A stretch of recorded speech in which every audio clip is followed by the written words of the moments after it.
कि मुफ्ती साहब आपको क्या लगता है कि ये जो दुनिया चल रही है, तो इसका जो क्रिएटर है वो अल्लाह ना हो के कोई शैतान हो? हम्म।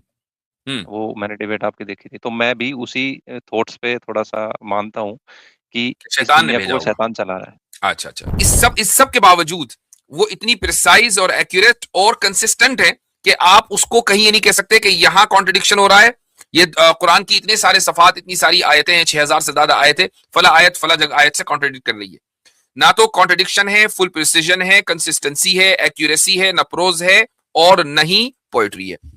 मेरा एक्चुअल क्वेश्चन ये था कि जब तो मोहम्मद अभी साहब तक को आपने 14 एक्चुअल क्वेश्चन नहीं किया। देखिए ये चीज गलत है, इससे टाइम वेस्ट होता है। एक्चुअल क्वेश्चन करें आते ही। तो एक्चुअल क्वेश्चन मेरा ये है कि आप हम्म। ये कैसे डिफाइन करोगे कि जो हम्म। 1400 साल पहले जो मोहम्मद साहब के ऊपर जो कुरान नाजिल हुई थी वो एक्चुअल ही गॉड का वो है? नमस्कार मुफ्ती साहब। आदाब जी, क्या हाल चाल है? आवाज आ रही है? आ रही है, बस मुझे एक सेकंड दीजिए, जस्ट अ सेकंड। आप तौहीद साहब बात करें। जी अभी साहब। हेलो। हाँ जी। मेरा तोहिद साहब एक क्वेश्चन थोड़ा था माइक से मुफ्ती जोर साहब से से। बोलें आप, आपकी आवाज़ तो क्लियर है लेकिन धीमी बहुत है। तोहिद साहब, मेरा मुफ्ती साहब से एक क्वेश्चन था। मैं पहले अपना थोड़ा सा तसव्वुर करवा दूं, मैं सनातनी हूँ। हेलो। जी जी बोले आगे। तो मैं मुफ्ती साहब से ये पूछना चाह रहा था कि जो कुरान है, जो कुरान शरीफ है जो 1400 साल पहले मोहम्मद साहब द्वारा लिखी गई थी, तो लिखी गई थी। मतलब नाजिल हुई थी ना हाँ, मोहम्मद माफ साहब कीजिएगा, पे। तो आप अपना तसव्वुर करवा रहे थे जी। थोड़ा तसव्वुर मैं करवाएं जी। जी। मैं सनातनी हूँ। जी। तो मेरा एक क्वेश्चन था मुफ्ती साहब हम्म। से कि हम्म। जो 1400 साल पहले इस्लाम मोहम्मद साहब पे नाजिल हुआ था, हम्म। तो उसमें एक आयत है सूरह अल अंबिया की 21-104। अच्छा ठीक। तो इस्लाम जो उसमें मोहम्मद साहब पर नाजिल हुआ सल्लल्लाहु अलैहि वसल्लम, उस इस्लाम में एक आयत है 21:4। जी, अच्छा सूरह जी। अल अंबिया की। अच्छा, तो सूरह अंबिया उसमें कौन से इस्लाम में है भाई ये? एक कुरान मिनट। कुरान शरीफ में। हाँ, कुरान शरीफ में कहिए। अच्छा, सूरा है 21 और सूरह अल आयत है अंबिया 21-104। 4।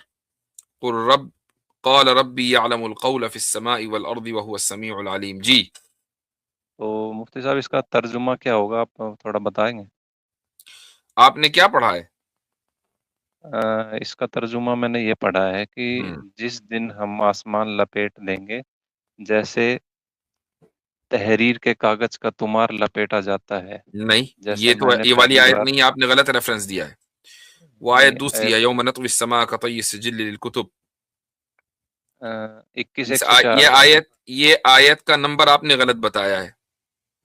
अच्छा, तो हुँ। ये वाली जो आयत है, जैसे तहसीर के कागज का तुमार लपेटा जाता है, इसका क्या तर्जुमा है एक्चुअल में? एक मिनट रुक जाइए ज़रा, पहले मैं उस आयत को तो निकाल लूँ आपके लिए ताकि आपको मैं रेफरेंस बता दूँ सही। फाइंड आया 112। अच्छा जी, ये है आयत नंबर 104 है भाई, वो 4 नहीं है। 104, 104 ही बोल रहा हूँ। जी, हमें समझा 4। आयत नहीं। सूरत नंबर 21 और आयत आय- नंबर 104। हाँ जी, हाँ जी। अल्लाह ताला फरमाता है कि यौम नत्वी समा कतई सिजिल लिल कुतुबी कमा बदअना अव्वल खल्किन नुईदु वादन अलैना इन्ना कुन्ना फाइलीन। उस दिन का ध्यान रखो जब हम आसमान को इस तरह लपेट देंगे जैसे कागजों के तुमार में तहरीरें लपेट दी जाती हैं। जिस तरह हमने पहली बार तख्लीक की इब्तिदा की थी, उसी तरह हम उसे दोबारा पैदा कर देंगे। ये एक वादा है जिसे पूरा करने का हमने जिम्मा लिया है। हमें यकीनन ये काम करना है। जी। तो अल्लाह ताला ने तो उस आयत में इस बात को वाज़ेह कर दिया अगले ही जुमले में कि जैसे हमने पहले पैदा किया था उसको रिपीट करेंगे। ये है, हाँ। हाँ कोई जी, तो सिस्टम मैं चल रहा है, इस उस सिस्टम को खत्म करके दोबारा उसको क्रिएट किया जाएगा। तो मुफ्ती साहब, ये पुनर्जन्म का कॉन्सेप्ट नहीं हो गया? हम तो मानते ही हैं पुनर्जन्म में, हमने कब मना किया है? हम तो कहते हैं कि अगला जन्म है। लेकिन अगला जन्म तो इस दुनिया में नहीं है, कहाँ पे है मुफ्ती साहब? वो उस दुनिया में है, क्योंकि इस दुनिया को तो लपेट दिया जाना है ना। जन्नत में? नहीं, वो जन्नत में भी हो सकता है, जहन्नम में भी हो सकता है, वो आपका जो जो अमाल है, आपके डीड्स हैं, वो तय करेंगे, उनसे तय होगा, लेकिन वो इस दुनिया में नहीं है। तो आप सीधे देखें, सवाल जो है ना टू द पॉइंट होना चाहिए। आपको सवाल करना है अगले जन्म पर। आपने कहा भाई सूरह अंबिया की आयत नंबर 114, 140 जो भी है, व्हाटएवर, सीधा आकर सवाल करें ना भाई पुनर्जन्म पर मुझे एतराज है। नहीं, जो इसमें अल्लाह ताला जो जिक्र कर रहा है वो ये कह रहा है ना कि मैं जैसे मैंने पहले पैदा किया था मैं दोबारा भी वैसे ही करूंगा। हाँ, मैं तो वैसे इसमें ही जैसे दोबारा, पहले किया था वैसे ही करूंगा, वैसे नहीं, ही करूंगा का कमा मतलब बदा, तो यही हुआ वैसे ना। ही नहीं, यानी मेरा अमल जिस तरह मैंने हर चीज को पहले पैदा किया है, उसी तरीके से मैं दोबारा भी पैदा कर सकता हूं। ये ताकत है, उसको उस ताकत और कुदरत को बयान करने के लिए। इसका मतलब ये नहीं है कि वो उसी दुनिया को जो माउंट एवरेस्ट जिस जगह है नेपाल में, वही नेपाल में बनेगा, ये मतलब नहीं है। लेकिन जिस तरीके से उसने इस दुनिया को सजाया है, वैसे ही दसियों बीसियों हजारों लाखों दुनिया को सजा सकता है। ये बयान कुदरत, कुदरत को बयान करने के लिए है। अच्छा, तो मुफ्ती साहब जो मेरे को एक थोड़ा सा डाउट और था कि जब मोहम्मद साहब ऊपर गए थे हम्म नबियों के पास, हम्म तो वो जो नबी थे वो कौन सी जगह पे थे? एक मिनट रुक जाए जरा सा, मैं हमारे तौहीद साहब की जगह बना दूं, वो आउट हो गए हैं, तो कुछ लोगों को मुझे निकालना पड़ेगा। हाँ जी, तो वो कौन सी जगह है वो हमें भी नहीं पता है। हाँ, इतना जरूर है कि वो इस दुनिया से बाहर थी। किस जगह थी हमें नहीं पता। तो कुरान शरीफ में उनका जिक्र नहीं है क्या, वो कहाँ पे थे? आसमानों में थे वो। आसमानों में गए, सिदरतुल मुंतहा पे गए, सिदरतुल मुंतहा से आगे अर्श पर गए, लेकिन उसकी लोकेशन हमें नहीं पता है। उसकी लोकेशन तो आपको भी पता चल जाएगी, मरना पड़ेगा उसके लिए। तो मोहम्मद साहब जब गए थे तो उनको जी, रोजा, बंक और तो नमाज अब 3 आदेश हुए थे। अब आपका सवाल मेराज पर है, वो खत्म हो गया। अब हम दूसरे टॉपिक पर आ गए, हाँ जी। वो नहीं, खत्म हो गया। मेरा एक्चुअल क्वेश्चन ये था कि जब तो मोहम्मद अभी साहब तक को आपने 14। एक्चुअल क्वेश्चन नहीं किया। देखिए ये चीज गलत है, इससे टाइम वेस्ट होता है। एक्चुअल क्वेश्चन करें आते ही। तो एक्चुअल क्वेश्चन मेरा ये है कि आप हम्म ये कैसे डिफाइन करोगे कि जो हम्म। 1400 साल पहले जो मोहम्मद साहब के ऊपर जो कुरान नाजिल हुई थी वो एक्चुअल ही गॉड का वो है, मतलब ना तो क्वेश्चन है पुनर्जन्म के ताल्लुक से, ना क्वेश्चन है मेराज के ताल्लुक से। अब आ गया तीसरा क्वेश्चन। भाई सीधी सीधी बात क्यों नहीं होती? सीधी बात हो सकती है ना। मुफ्ती साहब सीधी बात ही है, लेकिन आपने वो क्वेश्चन का आंसर दे दिया ना, उसको मैंने मान लिया। ठीक। अब आप ये कह रहे हैं कि जो कुरान आप सल्लल्लाहु अलैहि वसल्लम पर नाजिल हुआ, हम उसको कैसे माने कि यही नाजिल हुआ? हाँ जी। ये सवाल है। नहीं, वो आप कहते हैं ना कि 1400 साल पहले जो कुरान नाजिल हुआ था वो सभी धर्मों के लिए एक परफेक्ट धर्म है, हम्म ये आप कहते हैं, ये आपका दावा है। तो वो हम्म परफेक्ट धर्म कैसे है, ये थोड़ा सा मुझे समझा दीजिए। जो कुरान अल्लाह ताला ने नबी करीम सल्लल्लाहु अलैहि वसल्लम पर नाजिल किया, ये अल्लाह ताला की तरफ से एक मौजिजा और मिरेकल है।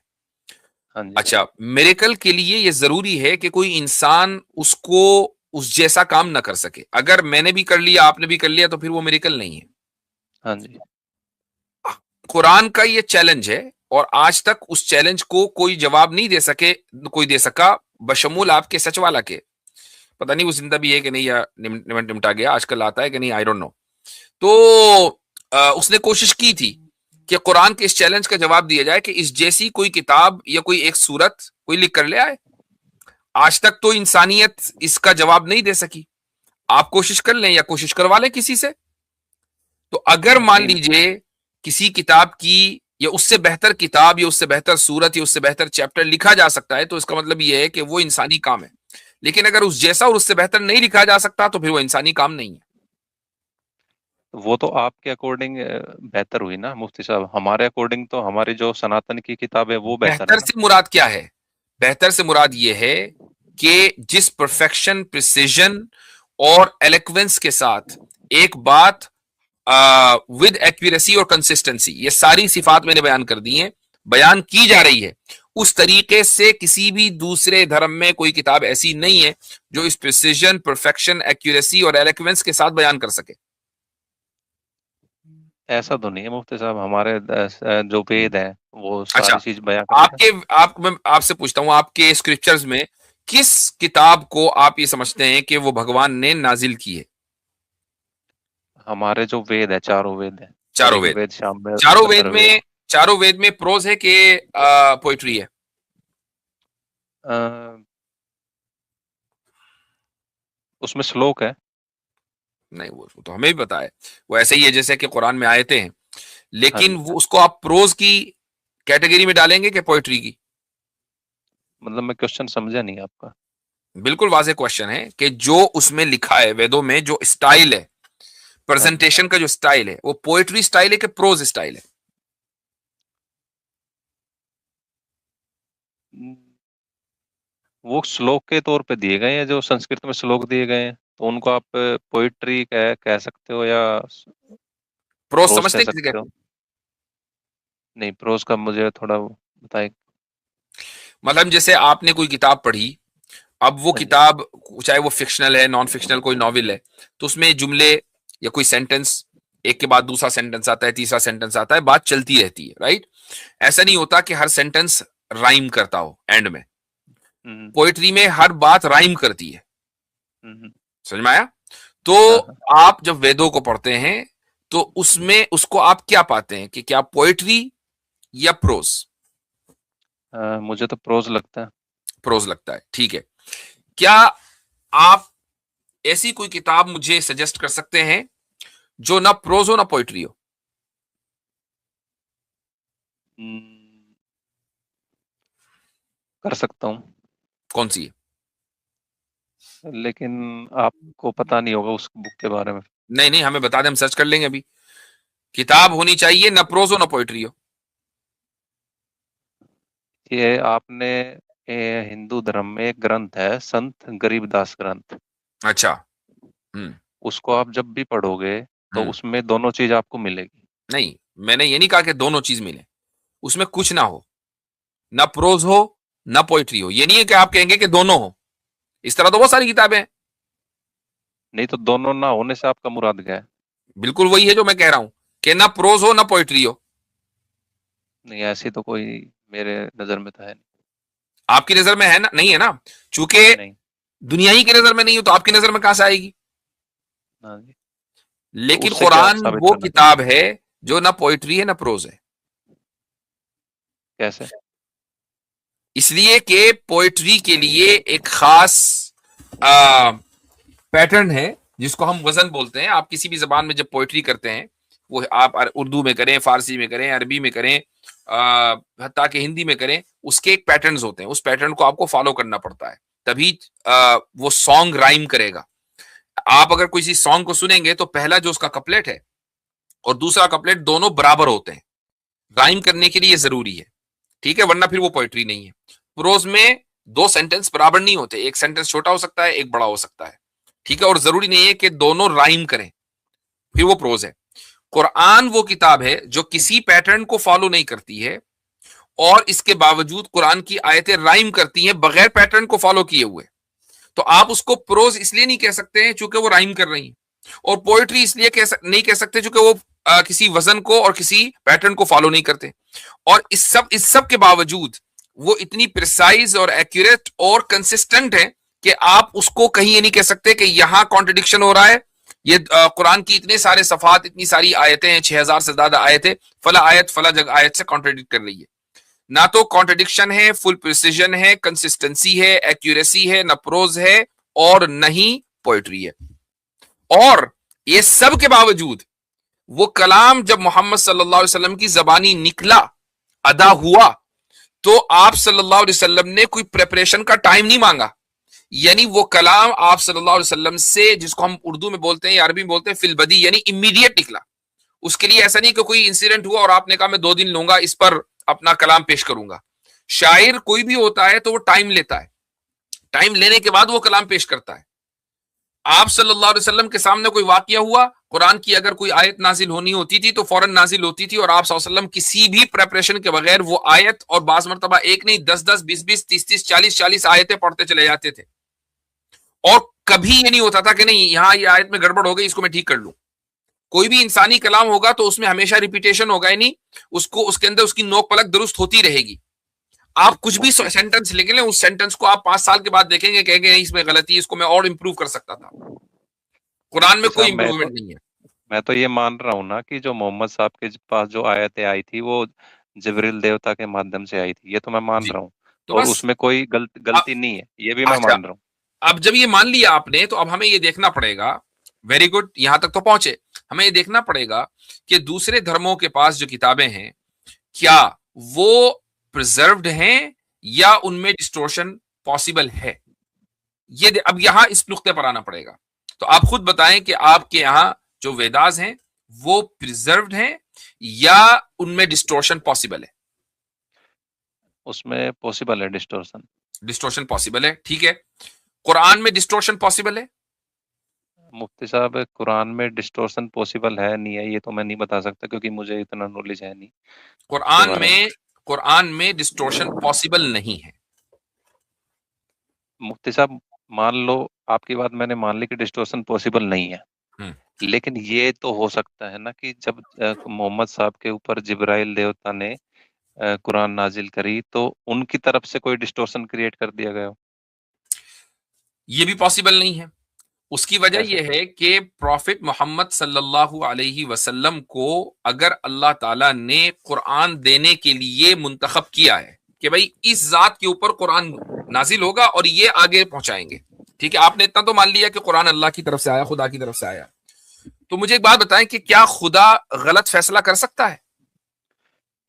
मैं ये नहीं मान रहा कि कुरान जो अल्लाह की तरफ से आया है, मैं ये बात नहीं मान रहा हूँ। मैं भी सिर्फ ये मान रहा हूँ कि जो जिब्राइल देवता ने मोहम्मद साहब के ऊपर जो आयतें नाजिल की थी वो सही थी। मैं अच्छा, सिर्फ इस बात को मान रहा हूँ। जिस जिब्रील को आप जिब्रील देवता कह रहे हैं, वो जिब्रील खुद लिख ला रहे थे या वो कहीं से ला रहे थे। अब ये बात तो आप ही बता सकते हैं ना। अब ये पांचवा मैंने या छठा सवाल होगी, आई डोंट नो, चूंकि आपके बहुत सारे सवालात हैं। जिब्रील अलैहिस्सलातु वस्सलाम हमारे नजदीक माबूद नहीं है, हम उनकी इबादत नहीं करते हैं। उनका काम डिलीवरी, यानी यहां से पैगाम लिया उधर पहुंचा दिया, दैट्स इट। इसके अलावा उनका कोई काम नहीं है। अल्लाह ताला ने जिब्रील को ये कहा कि ये सूरतें, ये आयतें मोहम्मद सल्लल्लाहु अलैहि वसल्लम को पहुंचा दें, उन्होंने पहुंचा दी लौह महफूज से लेकर। उनका काम खत्म हो गया, इसके अलावा उनका कोई दूसरा काम है ही नहीं। तो फिर तो मैं यही तो अब कह रहा हूँ कि हाँ, अब मेरी बात एक मिनट ध्यान से सुनो मुफ्ती साहब। हाँ, मैं ये कह रहा हूँ कि जो जिब्रील देवता का काम है इंफॉर्मेशन ट्रांसफर करना, जी, ये आप कह रहे हैं। जी, तो जो इंफॉर्मेशन का जो सोर्स है, जिन हम्म, इंफॉर्मेशन जहाँ से आ रही है, हम्म, आप ये कैसे कह सकते हैं कि वो अल्लाह के द्वारा आ रही है? ये तो आप नहीं कह सकते ना। ठीक। तो अगर जिब्रील खुदा, जिब्रील तो खुदा नहीं है, ये तो तय है, हाँ। ठीक। तो क्या जिब्रील ऐसा कलाम दे सकते हैं कि जो डिस्टोर्टेड भी हो और उसके बावजूद उसमें वो सारी क्वालिटीज जो मैंने आपके सामने बयान की है। मुफ्ती साहब जिब्रील नहीं दे सकता, ये बात तो मैं मान रही आपकी। ठीक, जिब्रील एक ट्रांसफॉर्मर है। ट्रांसफॉर्मर है, यानी ट्रांसफॉर्मर न कहे, ट्रांसफरर है, यानी उन्होंने ट्रांसफर हाँ जी, किया कलाम एक जगह से दूसरी जगह, ठीक। हाँ जी। अब ऐसा कलाम के जो ना प्रोज हो ना पोएट्री हो, जो एक्यूरेट हो, जो कंसिस्टेंट हो, जिसमें कॉन्ट्रडिक्शन ना हो, 100% एक्यूरेट हो, ऐसा कलाम कोई इंसान नहीं दे सकता। उसके लिए कोई सुपर नेचुरल पावर ही तो होगी ना। सुपर नेचुरल पावर है, ये बात मैंने आपकी मान ली, ठीक, लेकिन वो वो सुपर सिर्फ नेचुरल, अल्लाह है, ये बात मैं नहीं मान रहा। चलो सुपर नेचुरल पावर के लिए कौन कौन कैंडिडेट है आपकी नजर में। सुपर नेचुरल पावर जैसे आपकी, मैंने एक डिबेट देखी थी जो कुछ हम्म, टाइम पहले, एक डॉक्टर साहब आए थे आपकी डिबेट में। वो ये कह रहे थे कि मुफ्ती साहब आपको क्या लगता है कि ये जो दुनिया चल रही है, तो इसका जो क्रिएटर है वो अल्लाह ना हो कि कोई शैतान हो? हम्म, हम्म, वो मैंने डिबेट आपकी देखी थी, तो मैं भी उसी थॉट्स पे थोड़ा सा मानता हूँ कि इस शैतान ने दुनिया को भेजा कोई होगा। शैतान चला रहा है। अच्छा, अच्छा, अच्छा। तो अगर इस दुनिया को, अगर अगर अच्छा, तो फिर वेद भी तो शैतानी की तरफ से आई होगी या सिर्फ कुरान ही के साथ ये आपका रवैया रहेगा। नहीं नहीं, जो हमारी जो गीता है, हम्म, जो भगवत गीता है, और हम्म, जो कुरान है, जो इंजील है, तौरात है, बाइबल है, हम्म, ये सारी उसी पावर के थ्रू ही आई है। सब, और वो है शैतान। हाँ जी। अच्छा, ठीक। तो शैतान का क्या काम होता है। यानी शैतान की बात जब आपके जहन में आती है, उसका तसव्वुर आप करते हैं, तो आपको क्या लगता है, बुराई या अच्छाई? शैतान तो ऑब्वियस सी बात है कि उसका जो जिसमें बेनिफिट होगा वो तो वही करेगा। नहीं, बुराई या अच्छाई? मैक्सिमम बुराई। मैक्सिमम बुराई, ठीक है। अच्छाई का तो शैतान कभी हुक्म देगा ही नहीं ना। देगा, लेकिन मैंने मैक्सिमम बुराई बोला है। इसका मतलब ये नहीं कि अच्छाई जीरो कर देगा वो। भाई उसको तो, चूंकि उसको डर तो किसी का नहीं ना, तो उसको अच्छाई जीरो करनी चाहिए। डर डर है तो किसी उसको का नहीं है, अल्लाह वो तो का। सुपर नेचुरल है। डर है मुफ्ती साहब, अल्लाह का डर है किसका? ना उसको। उसको डर अल्लाह का है। यस। ओके, तो अगर अल्लाह मौजूद है और उसको अल्लाह का डर है, तो ये जो कलाम जितने भी हैं, वेदास हैं, बाइबल है, तौरात है, कुरान है, ये आपने शैतान के खाते में क्यों डाल दिया, अल्लाह से क्यों छीन लिया? मुफ्ती साहब, क्योंकि मेरा ये मानना है कि जैसे मैं आपको एक छोटा सा एग्जांपल देता हूँ हम्म, कि जैसे कोई कसाई है। हम्म। कसाई जानते होगे आप। हाँ हाँ, बहुत अच्छी तरह। बड़े, हाँ। हम नहीं जानेंगे वो तो कौन जानेगा भाई। हाँ। जो जी, बकरे पालता है अपने, जी, जो उसका फार्म हाउस होता है, तो उसमें वो बकरों के लिए सारी फैसिलिटी जी। देता है। हम्म, खाना भी देता है, पानी भी देता है, ठंडी हवा हम्म, भी देता हम्म, है। लेकिन उसका मेन मोटो क्या होता है हम्म, कि मेरे बच्चे अच्छे से पले, अच्छे से वो हो, और उनको मैं लास्ट में जाके हम्म। काट दूं। काट दूं, ठीक। उसका मेन मकसद यही होता है। तो हम्म। ऐसे ही उस जो शैतान ने नहीं, जो आगे काट के क्या करूं, उसके बाद आगे भी तो चले, या काट के नहीं बस इनकी लाशें फेंक दूं? नहीं, काटने के बाद तो उसका तो मोटो फुलफिल हो गया ना। नहीं उसने फुलफिल जो हुआ ना पाले, भाई, नहीं हुआ। खाली काट के फुलफिल नहीं होता कस, ना। कसाई काट जो कर होता वो है। गोश्त बेचता है अपना। जब वो रोजी रोटी कमाता है तो अपने बच्चों को खिलाता है, पिलाता है। पूरी कहानी सुनाए ना आगे तक। हाँ, तो वो यहाँ कहानी कसाई का नहीं तो वो रुकती। कसाई का वो काम है ना उनको काटना। वो उस टाइम ये तो थोड़ी देखता है ये मेरा उसकी किसी की माँ कट रही है, किसी का बाप कट रहा है, किसी का भाई कट रहा है, वो ठीक तो है, जाएगा सही है, उठा के उसका ले आएगा। काम है काटना, इसलिए ताकि वो गोश्त बेचकर अपना घर चला सके। हाँ जी। अगर मान लीजिए उसको ना और अपना, सेम ही मैं कौन आप से। आप उसी कसाई के नाम 1 करोड़ रुपए के शेयर कर दें कि भाई तुझे कुछ नहीं करना, शेयर मार्केट से तेरे पास पैसे आ रहे हैं ना, रोज के रोज तेरे पास 1 लाख रुपए आ रहे हैं, वो काटेगा? नहीं काटेगा। नहीं काटेगा। इसका मतलब पैसा चाहिए उसको। पैसा हाँ। क्यों चाहिए? क्योंकि उसको अपनी फैमिली चलानी है, उसको हाँ, रोजी रोटी चलानी। कमानी है। ठीक है। ये आप, सही बात। हम जाने दूर। मैं तो सिंपली ये पूछ रहा हूं कि जब अल्लाह मौजूद है, तो वो शैतान को ये सारे काम करने क्यों दे रहा है? कि किताबें भी शैतान ही नाजिल कर रहा है, अच्छाई का 1% वो भी हुक्म दे रहा है, 99% बुराई का भी हुक्म दे रहा है, और अल्लाह कुछ नहीं कर रहा है। मुफ्ती साहब, मैंने ये नहीं कहा कि अल्लाह कुछ नहीं कर रहा। मैंने अच्छा। कहा है कि अगर शैतान ये सब चीजें कर रहा है, तो जो हम यहाँ पे जी रहे हैं, जैसे भी कभी भी मर जा रहे हैं, कभी भी जलजला जा रहा है, कभी भी कुछ हो रहा है, तो क्या जो गॉड है उसके पास इतनी पावर नहीं है कि वो सारे चीजों को सेट करके और एक वो बढ़िया मुल्क बना दे, या कुछ ये ऐसी इतनी 7वां पावर या नहीं है 8वां उसके पास। क्वेश्चन है जिसको हम प्रॉब्लम ऑफ इवल कहते हैं। आप एक जगह नहीं, रुके ही नहीं है पूरे इसमें। अब आप प्रॉब्लम क्वेश्चन ऑफ इवल वही में है। आ गए। क्वेश्चन अब वही है देखो, मुफ्ती साहब में। शुरुआत कहां से हुई? सूर्य अंबिया की आयत नंबर 114। उसके मैं बाद हम पहुंचे मेराज। उसके बाद हम पहुंचे कुरान परफेक्ट है या नहीं। जब परफेक्शन साबित हो गया तो आपने कहा जिब्रील ने नाजिल किया। जब ये साबित हो गया कि नहीं, शैतान ने नाजिल किया। फिर जब ये साबित हो गया, अभी आप ये कह रहे हैं कि अल्लाह के पास ये पावर है या नहीं कि वो सब चीजों को सही कर दे। तो अब आप ये कह रहे हैं कि असल क्वेश्चन ये है। भाई असल क्वेश्चन अभी तक के आया नहीं है। मुफ- कैसे बात मुफ्ती करूं साहब, आपसे? सारी जो जितने भी क्वेश्चन है ना, इन सब का आप अगर समराइज करोगे तो मेरा नहीं नहीं, क्वेश्चन ये यही समझ है। नहीं निकलती है। ये समझ न- नहीं निकलती नहीं है। निकल जाएगी, क्योंकि मेरा क्वेश्चन सिर्फ यही है कि जो इस सृष्टि को चला रहा है वो एक शैतान है, बस। अच्छा, और ठीक है। शैतान के नीचे ही आप सारे एग्जाम्पल, आप ये जितने भी मैंने बातें करी है कि पुनर्जन्म होता है नहीं होता, ये उसी के तो अकॉर्डिंग आता इस कायनात को चलाने वाला आपके नजदीक अलियास बिल्लाह शैतान है, क्योंकि इस कायनात में बुराइयां और परेशानियां हैं। ये है। हाँ आपका जी। सवाल हुआ? हाँ जी। हाँ जी। इसके अलावा कोई और सवाल तो नहीं? नहीं, यही है मेन। ठीक। भाई तौहीद साहब, अगले हफ्ते जब अभी भाई आए तो सबसे पहले इनको लेना, यहीं से शुरुआत करेंगे। ठीक है। ठीक है।